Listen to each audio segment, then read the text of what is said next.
and welcome to this week's edition of Situational Awareness. I'm your host, Mark. I'm playing Gamble Cleese, and I'm joined, as always, by the Furtive Four. Well, I guess there's three of them, but I make four. Anyways. Rich playing Seth. Oh, playing Quintarius Can't Stop Stealing. Ryan playing everyone else. Well, that was a silly fucking adventure. Yeah, I initially was like, oh, maybe they'll like have to fight the methods and the weird and stuff. And I was like, I think it's sometimes, because I don't want this to just be like quirky thing and then a fight like every episode. I was like, this will be the actual like sneaking and stealing and schmoozing session. So I'm glad you guys enjoyed Hawt Loads. Oh, love Hawt Loads. Is Hawt's full name Hawt Hogan? Because with the scale hair, I thought it was the skullet and everything, so I thought his name was Hawt Hogan.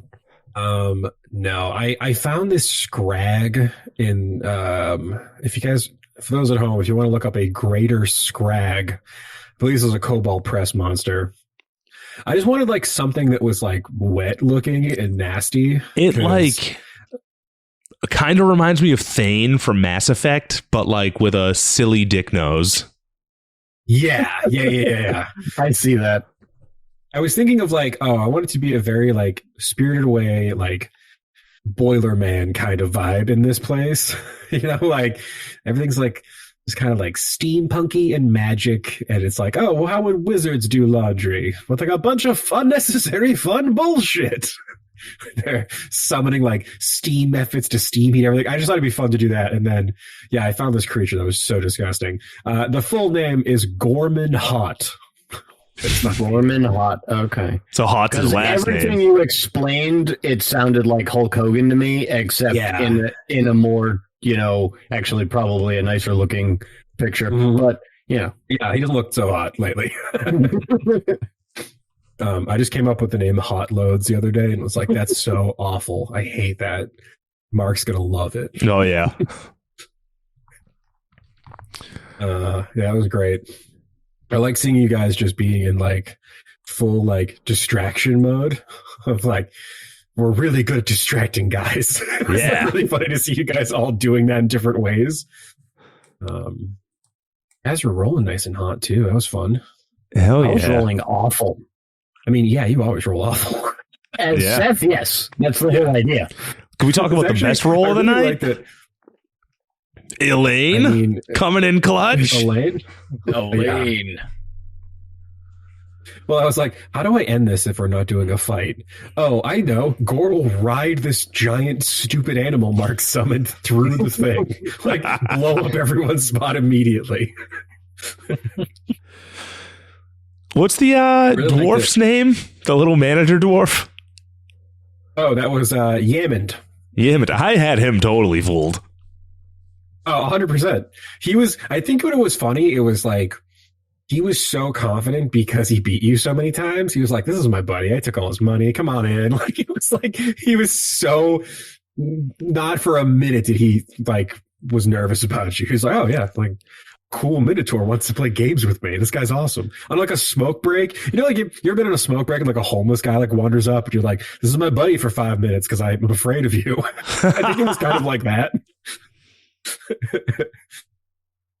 When I worked at Blockbuster, I smoked cigarettes like a lot back then. So I would always go out on smoke breaks, and I don't want to like give the town I worked in, but I grew up in a not great area. So on all of my smoke breaks, I was just hanging out with all the fun homeless guys out there, and they were a hoot.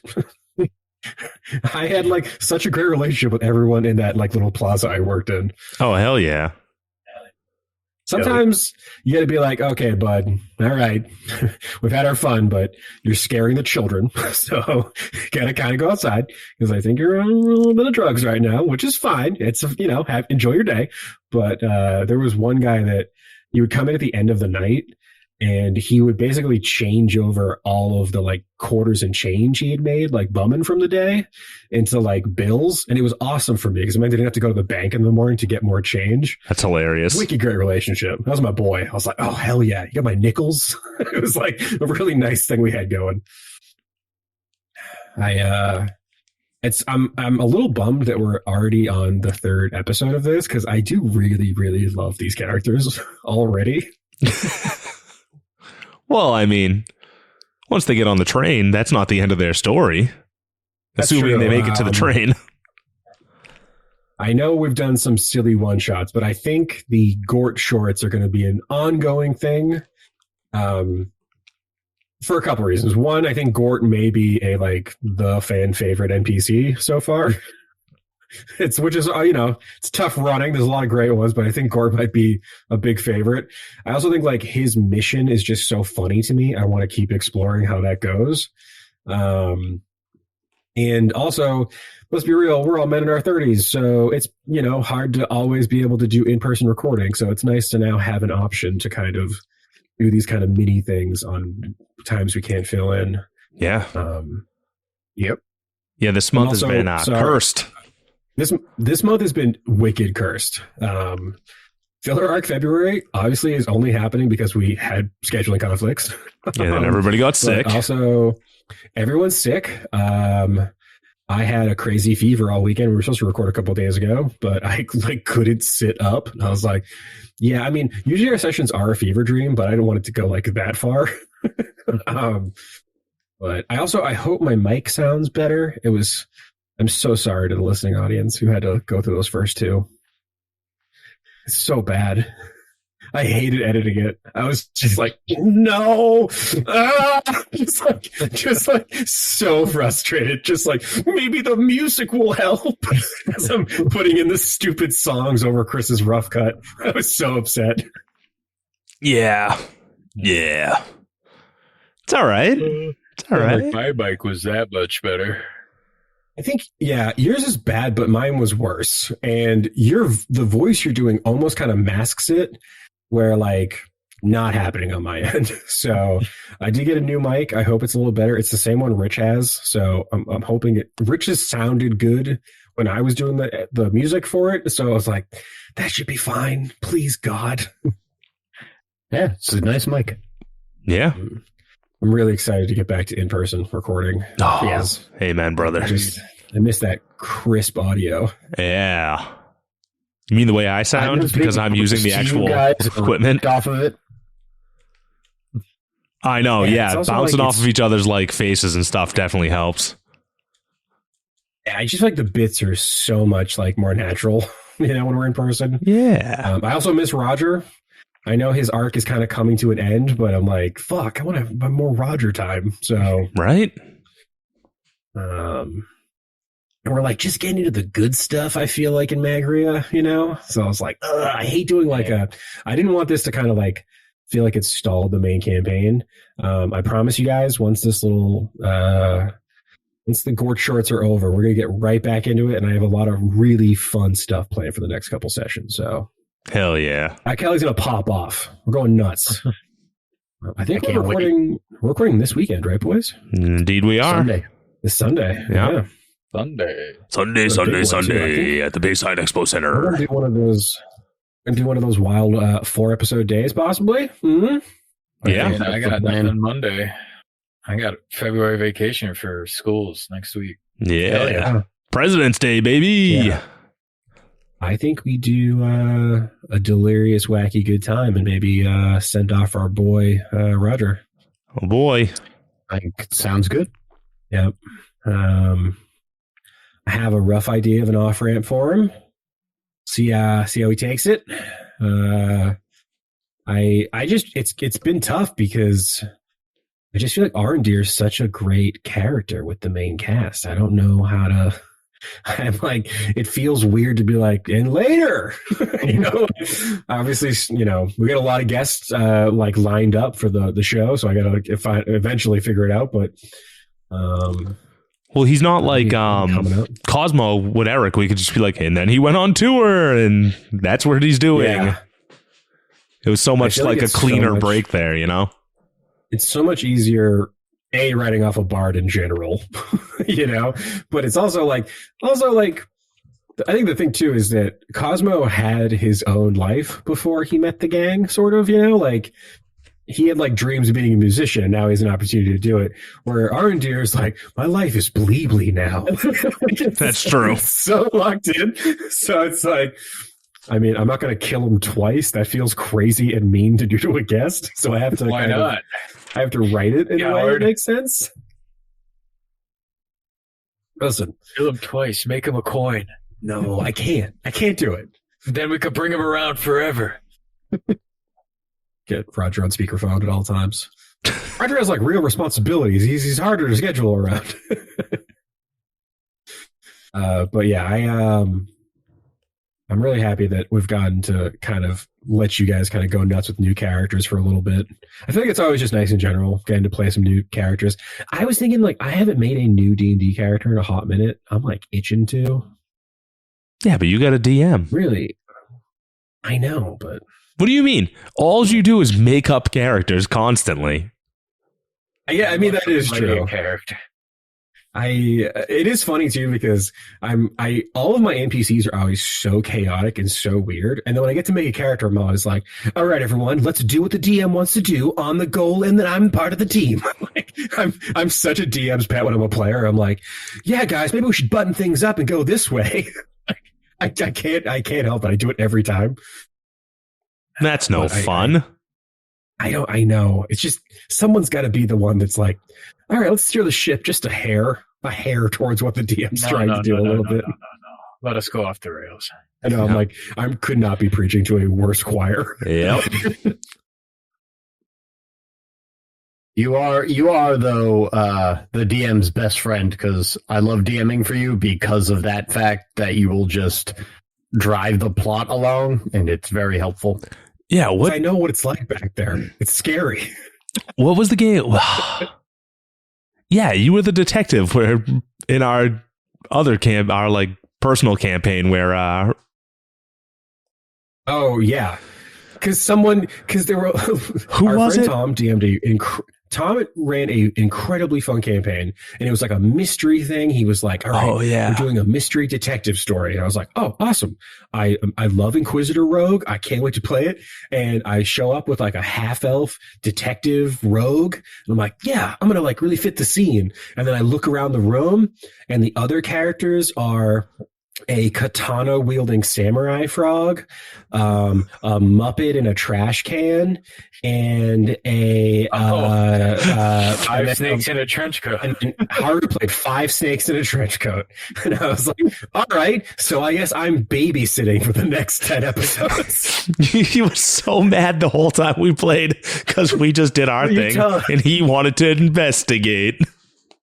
Hey, Zoltar is the best detective I've ever known. Yep. And then the most frustrating part was we get to the end of this incredibly thick, or I'm like dragging the rest of the players through an adventure, through like a detective story. I have like plus 10 to investigation. And I'm the one that died in the end. My character got killed and the rest of them survived. Yep. So on brand. What is it? You're the one that hid under the bed. Trying to get advantage. Hiding under a bed for advantage. It's a good time. Listen, I wasn't a brave character, okay? That's fine. Fair. Actually, Stone Monk Powerhawk Stroker was too.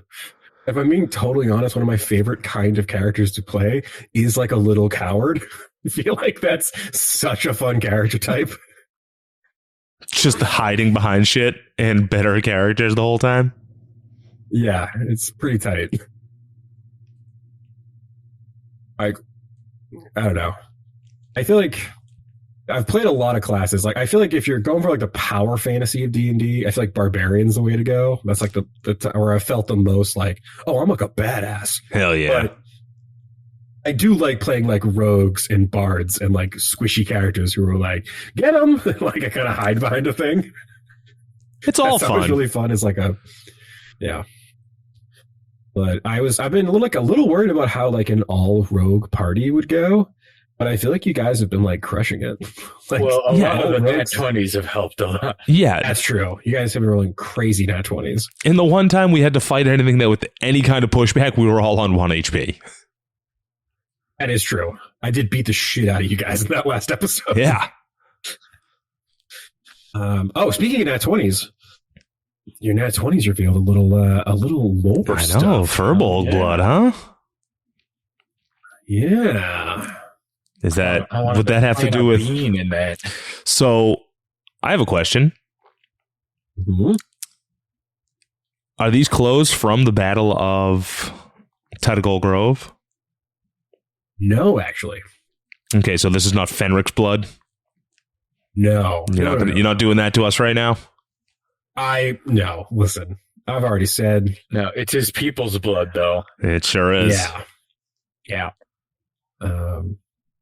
You guys also, if you guys still have your characters up, can you guys roll history checks? Yeah. Oh boy. Oh boy. For me. 11. Wait, I can do 3. better. I always forget. 18. All right, Rich, not your character, but you. 15. I did mention, I think Lorenzo mentioned when you guys first got to Bot Kali, the Mist Glen had been destroyed. So, it seems like the Mist Glen has been destroyed, and Krizik's worshippers may have killed a lot of Furbolgs recently. I don't like that. You also do know that there is a refugee crisis now in Bot Kali. So I think some things are starting to come together a little bit here. Don't love that. Yeah, that's not great. What's the? Yeah. What's the? But you know what that also means, though? What's that? More potential followers. That is true. Possibly true. Yeah, I mean, we'll get into that soon. I forgot to look at a timer. How long have we been chit chatting here? Right now we're hitting 17 minutes. You know, Mark, that feels like a great time to take us out before I give away too much stuff for the next arc. I know, right? Let him cook. Just go. Let me cook. Well, on that note, I'm gonna thank you from the bottom of my bovine heart for listening to the Gourd Shorts. A little sidestep of the Gourd Shorts. A little sidestep, but we'll get back to the main campaign as you just heard. And please, for the love of Bleebly, would you go and give us 5 stars on iTunes? It takes 1 second. And also, if you're watching on YouTube, Bury a Mouse, I'm looking at you. Rate, review. It helps us. It puts us in the algo. Whoa. We're bad at this. Please help us. Please, anybody, if you know how to do this, reach out, please. Anyways, we'll see you next week. Right on, Elaine. Keep it dicey.